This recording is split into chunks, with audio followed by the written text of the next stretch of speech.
Hi, it's Xavier down the bottom of the garden. In following on the grand style of Roger from Roger's Orchids and Bonsais and Wine Glasses, and also Jason as well from the Bonsai Garden, Jason Hanrahan, I'm doing an unboxing.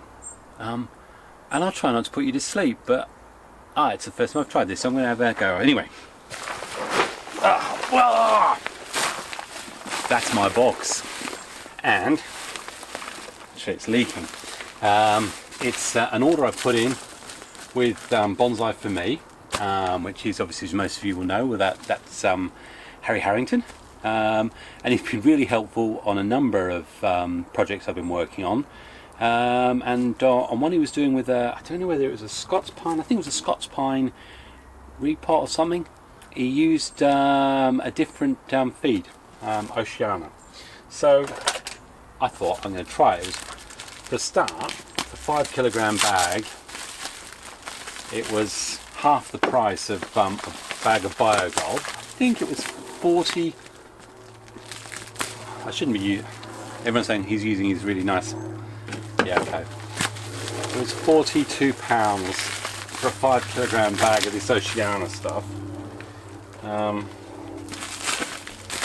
But I also bought and the reason why I bought it is, apart from the fact it's cheaper, is he added it onto his repot, and he said the nitrogen content was low enough that you could actually add it straight to your the trees on repot, which, you know, it saves me the hassle of when I do repots of trying to remember sort of 3 weeks later to go around and do the feed. So I thought I'd give it a go. Oh, look, I got a nice little. I've got a card. Harry sent me a card. I wonder if he signed it. He didn't sign it. Huh. I'll sign it myself and sell it on eBay. HH. Professional bonsai artist and author. Excellent. Lovely tree. Anyway, so let's not say anything that might ruin my non-relationship with Harry Harrington. He doesn't know me from a bar of soap, to be honest. But it's probably got a better relationship with the bar of soap than me. But Harry, if you are watching this and you fancy doing the 7-question challenge, I reckon there'd be loads of people who'd like to hear your answers, definitely. Oh, look at that. Look at those guns.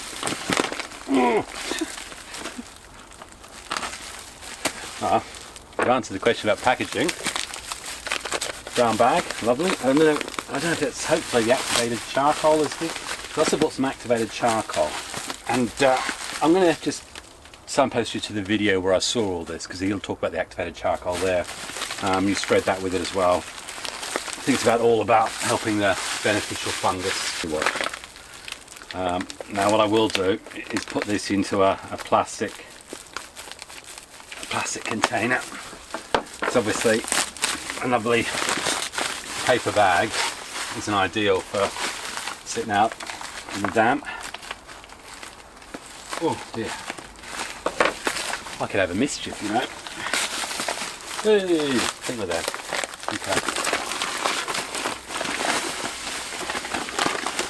Okay. Isn't that funny? I always think 5 kilos is going to be like, I don't know, the size of a small mini miner or something. Anyone know what a mini miner is?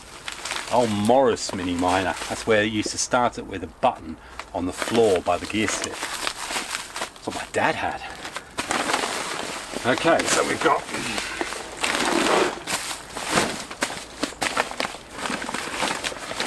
ProBio carbon, enriched carbon feed, long-term sustainable climate change mitigation media. I'm not sure what that means. It must be who produced it, I don't know.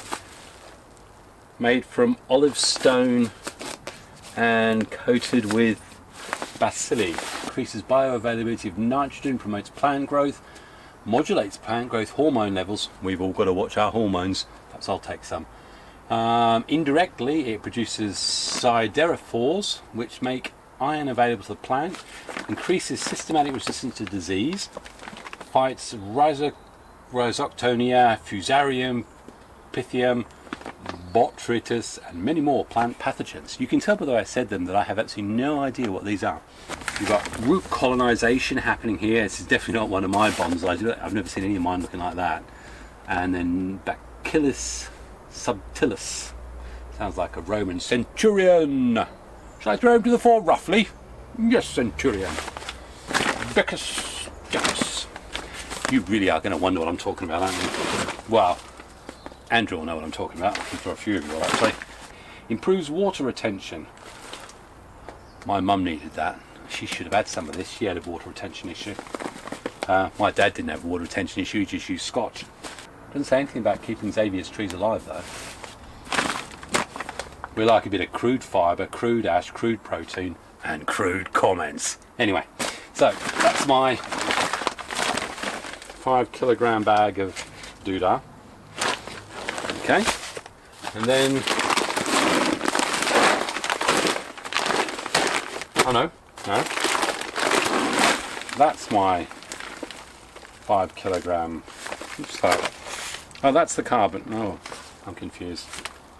Bonsai feed Oceana Boost, organic bonsai feed, derived from fish hydrolate, sea kelp, ocean-based organic feed full of natural enzymes, bonsai. Right, so with a little bit of confusion at the end there, I'm sure he's got it right. I've got to go and check. I'll say cheers for my happy unbagging boxing. And now I'm full of enriched carbo biodiverse things. Look, my trees are already smiling. Well, I'm not sure my red oak is smiling necessarily. He's mort. He's mort. Although I'm keeping him because the centre stem still looks okay. So he says confidently, "You should have eaten some of this." Anyway, from Xavier down the bottom of the garden with all his food, hopefully the right order, I'll say cheers and thanks, Harry. Now what I mean, Harry? There you go, Andrew, see if you can work that one out.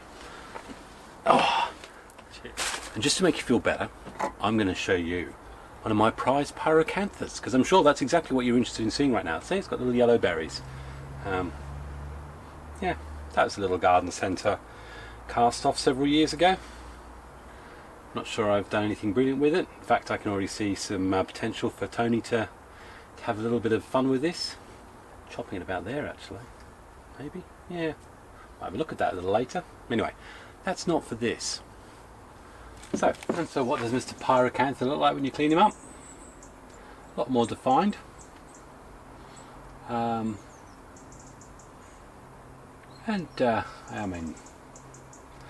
sure there's lots more I can do with it, but this is all clip and grow, to be honest. Pyracanthas and Cotoneastas, they're all clip and grow stuff for me. So, and I play with these at different times when I'm not excited by juniper or larch or anything like that. I think the front's somewhere in there. And there may be an argument for losing that top bit there and cutting that back. There's 2 little buds there, so, but that's certainly looking a lot cleaner than it was. Oh yeah, it's Xavier, and I'm in front of the kitchen window, and I'm also sitting here surrounded by my Elmkovas. Now, over a year ago, I was one of these happy people who thought nearly 99% of his trees were those wonderful Chinese elms, and I've even sold a few on eBay and called them Chinese elms.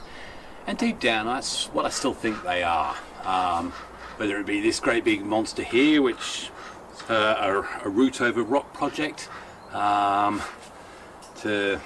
this little one here, which again, convinced Chinese elm. Then I've got a whole selection of him all running down the side. But as you'll know, probably if you've been watching my channel, you'll have seen that there's a running tete-a-tete. That's with some little accents over the E's between myself and Xavier and a number of other well-known subscribers who each have a lot of experience and knowledge. And I never thought it would come to this, but it seems to me that there seems to be some sort of disparity in opinion about what exactly is the difference between a Chinese elm and a Zelkova. So, in a bit of fun, fairly light-hearted, because some of you will go, this is obvious. But clearly there's some differing opinions. I'm going to show you probably 10 trees, and deep down I think they're Chinese elms, but I'm going to ask all subscribers the best ability to write in the comments what they think the trees are, and more importantly why. What is the identifying feature that makes them so certain it's either a Chinese elm or a Zelkova, which is the Japanese grey bark serrata. So, with the lovely sound of lunch being prepared by my wonderful daughter, I'm going to cut to some of our selections. Cheers.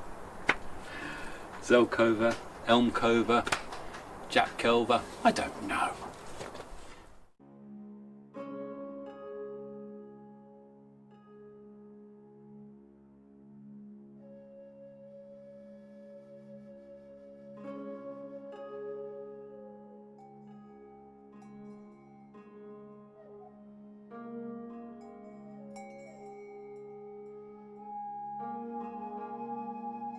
So the first one is has come from a cutting from what I believe was originally a Chinese elm.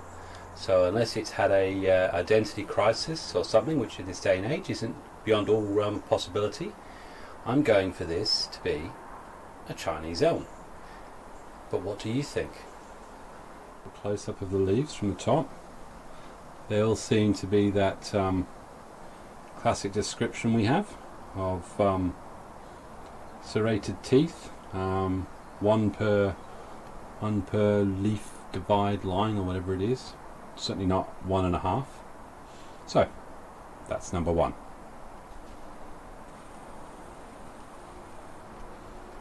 Number two, we're going to have to go a little bit deeper into the patio area, and it's the one that you saw me working on, which I definitely labelled as Zelkova. Let's see if we can. It's got lots of leaves on it. Now, definitely, as you'll see, one of the characteristics of this one is the bark peels away. Now, I do know, I think that with Zelkova, that's one of the characteristics of them, that the bark peels away. And on this one, also notice, they're oak by the way, that the leaves go, they've got reddy shoots. I think there you can see some reddy shoots. And these do tend to lose their leaves in the autumn. So, what am I? In this instance, I am hoping that we're all going to agree that's a Zelkova. It's looking very healthy, by the way, after its restart. Numbers 3 and 4, 3 being on the right hand side in the lighter blue pot, and 4 on the left. Both of these should be Chinese elms. The first on the right, number 3, this one was actually a found in the compost pile, where I thought it was just a dead stick. It tends to keep its leaves all through the year, and they do tend to stay this colour. So I'm saying that's a Chinese elm. And again, this one, which was bought from Saving Nurseries, and I think this is where the mislabelling could possibly have occurred. Again, I'm pretty well satisfied that this is going to be a Chinese elm. It keeps its leaves, and they do tend to be fairly green throughout. Let's not get confused by those lovely dwarf azaleas. Nice plug. But there's this one here, which is, I believe, was sold to me as a Zelkova. It wasn't in this format, it was actually upright. And it too tends to lose its leaves. The bark has on occasion peeled away, but the leaves again they're very uniform. Well, in fact, they're the description I would say that it's in with a Zelkova leaf. But then all of my leaves have that same equal serration, tooth serration. There's the trunk.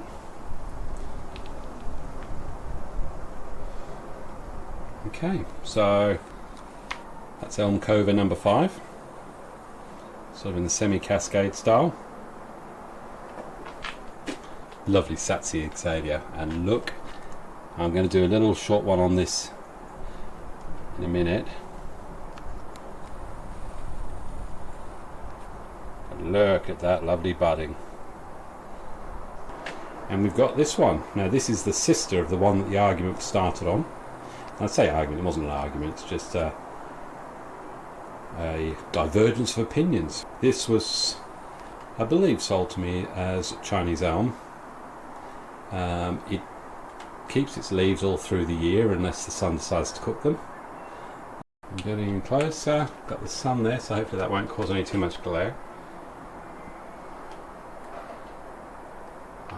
I've got this lovely expensive camera, but I don't know how to use it properly, so I know I could get really good close-in shots without it blurring. But anyway, so what do we think that is? Because whatever that is will match.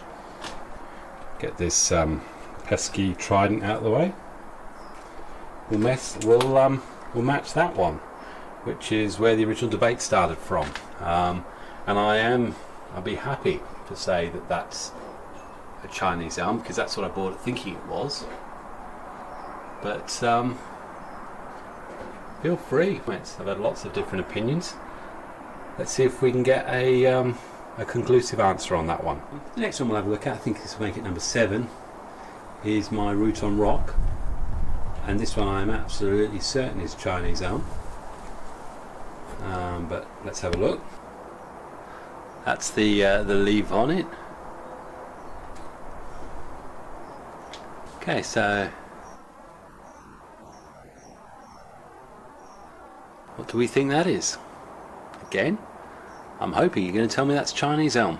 I'm convinced that's Chinese elm, but it hasn't got the what they call that.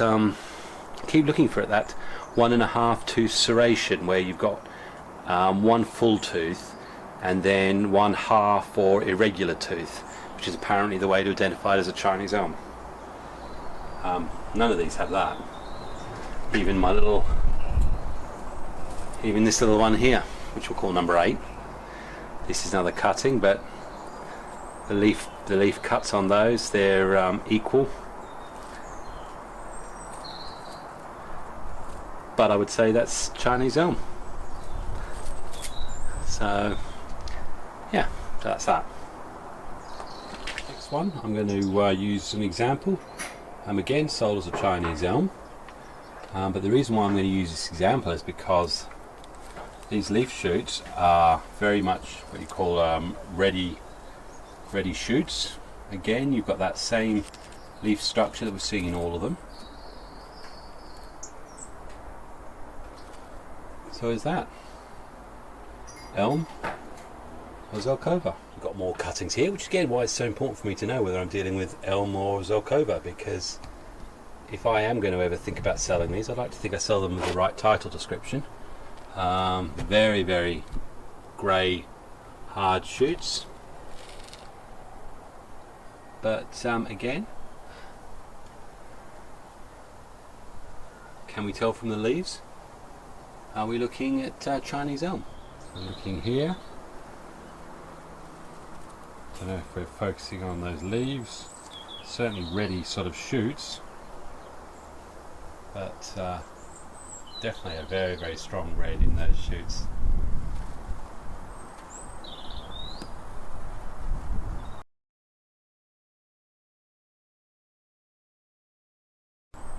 So what am I? Zelkova or Chinese elm? And finally, why is it so important? Really, really important, because in that group there is hundreds of cuttings, 2-3-year-old cuttings, and I really, really would like to have a much clearer idea of how I'm going to be absolutely certain that these are all Chinese elm cuttings, as I suspect.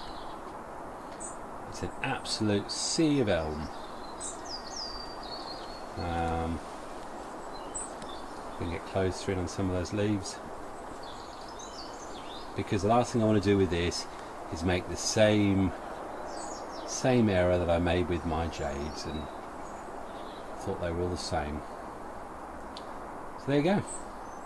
So I don't know, we've got roughly 10 or so different examples. So from Xavier down the bottom of the garden with his loads and loads of Elmkovas. Let's have a bit of fun in the comments, and let's see if by the end of this we can actually get a pretty definitive answer about how I can identify my elm from my Japanese elm. And there is one other question I'll pose you just at the end here, and it's about the lesser leafed, lesser known, I believe it's the lesser or less of dead corkbark elm. So from the leaf pattern, certainly I'm suggesting that this is potentially a dead corkbark elm. Certainly the lesser leaf variety, and probably the lesser root variety as well. Yes, that has definitely saddened me. The experiment to try and get that one to bud with the black plastic bag and the sphagnum made not a jot of difference. Dead as the proverbial doornail.